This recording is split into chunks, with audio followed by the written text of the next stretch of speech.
You want to be a better writer and you're like, how do I study the craft of writing? It can't be this difficult. And you're right, it's not. And in this video, I'm going to give you some of my best tips for how to study the craft of writing.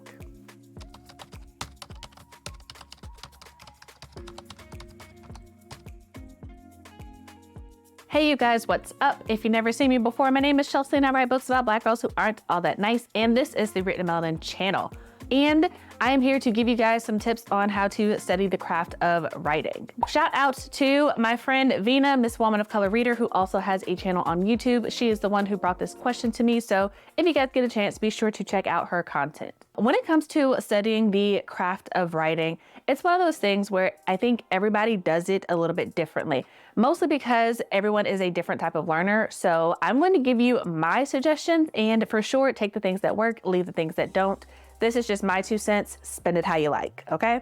3 of the books that I think are really good, like I have actually read them and I have found them to be helpful for myself, are Save the Cat by Blake Snyder, and this is the original one. It's geared towards movies, but the way that he breaks down structure is honestly something that I think can be beneficial for anyone who writes stories. I think it's a really good template to take into storytelling in general. And I'm going to make a generalization here and just say that we have all heard of Save the Cat writes a novel, which is basically a bookish take on the original. But I feel like reading the original kind of gives you a different perspective than when you read Save the Cat writes the novel. I've never read it. I can only speak for the original one, but I found that to be helpful with just understanding the different beats that go into a story in general. Although, like I said, the original one is catered towards movies, so keep that in mind.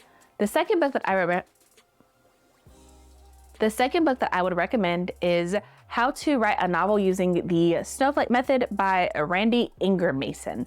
And I really like this one because I feel like if you are a pantser, it's a really good starting point for how to plot a book.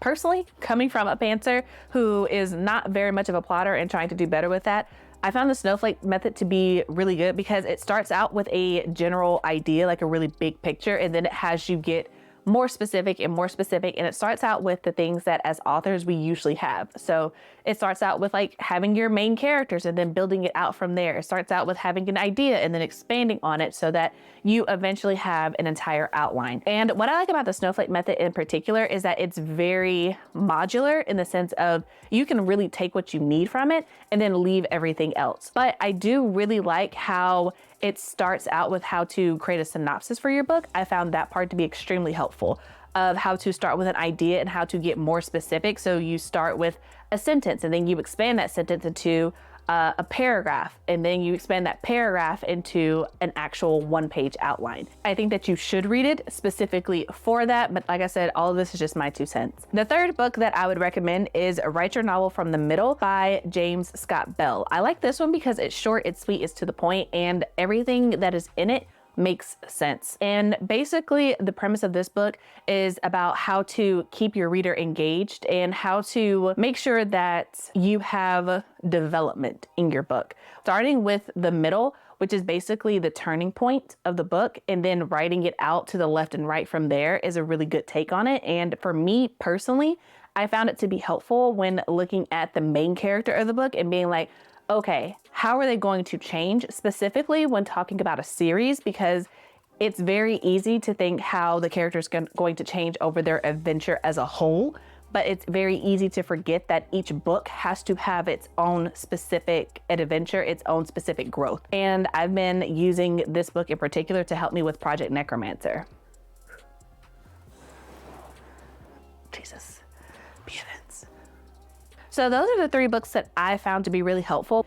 Again, take what you need, leave what you don't. That's kind of the message of this whole video, because I feel like when it comes to studying the craft of writing, you really have to focus on what works for you and what doesn't. Slight plug for my services. I highly recommend that you book an hour with me. Whatever it is that you have within the realm of writing and publishing that you want help, guidance, have questions with, I am there for you. One of the things that I pride myself on is keeping my prices extremely reasonable, so get into it.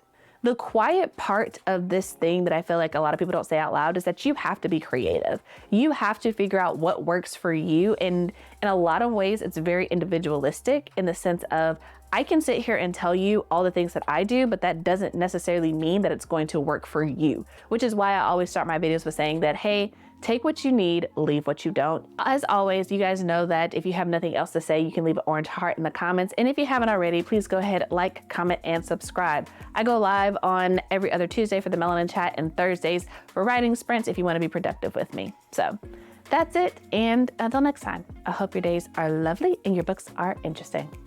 Bye, guys.